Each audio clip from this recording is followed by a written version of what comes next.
മാർക്കറ്റിൻ്റെ view, market എങ്ങോട്ടാണ് പോകുന്നതെന്ന് മനസ്സിലാക്കുവാൻ വേണ്ടി നമ്മൾ ചെറിയ ടൈം ഫ്രെയിം ഇരുന്നാൽ മനസ്സിലാവത്തില്ല.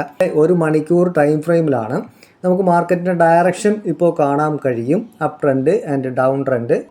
നിങ്ങൾ ശ്രദ്ധിക്കേണ്ടത്, നമുക്കൊരു ഐഡിയ 1 ഹവറിൽ കിട്ടുകയും ആ ഡയറക്ഷൻ നോക്കുകയും ചെയ്തു കഴിഞ്ഞതിന് ശേഷം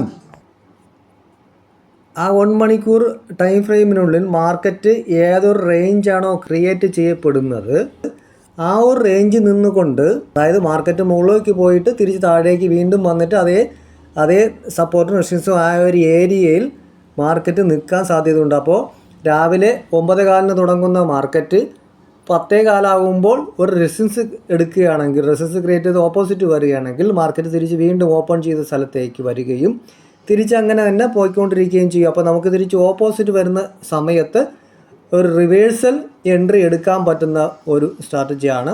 മാത്രമല്ല നമുക്ക് റിവേഴ്സൽ എൻട്രി ആയതുകൊണ്ട് തന്നെ ചെറിയ എസ് എൽ ആയിരിക്കും വരുന്നത്.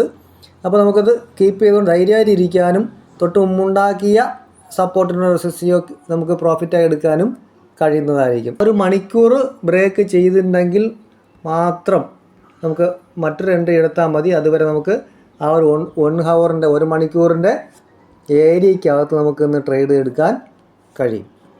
1 മണിക്കൂർ ടൈം ഫ്രെയിം മാറ്റി 5 മിനിറ്റിൻ്റെ ടൈം ഫ്രെയിം ആക്കുമ്പോൾ ഇങ്ങനെ ആണ് കാണുന്നത് അല്ലേ.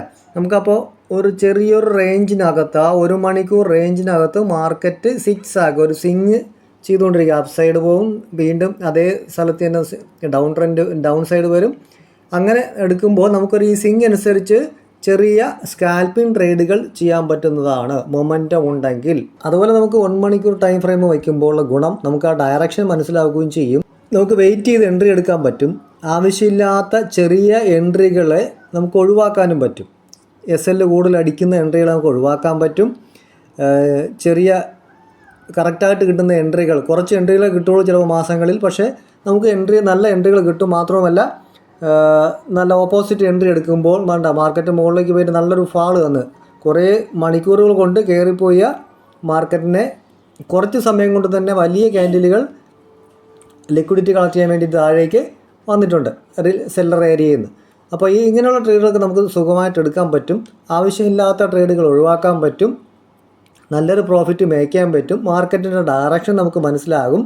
അത് കഴിഞ്ഞ് മാത്രം നമ്മൾ എൻട്രി എടുത്താൽ ആവശ്യമില്ലാത്ത ഇങ്ങനെ നിൽക്കുന്ന ചെറിയ സൈഡ് വൈസ് അടിച്ച് നിന്ന് അല്ലെങ്കിൽ ചെറിയ ക്യാൻഡിലുള്ള ഏരിയയിൽ നിന്ന് നമുക്ക് ട്രേഡ് എടുക്കാതെ മനസ്സമാനത്തിരിക്കാനും ഈ വലിയ 1 മണിക്കൂർ ടൈം ഫ്രെയിമിന് നിങ്ങൾ നോക്കുന്നത് ഉപകരിക്കും.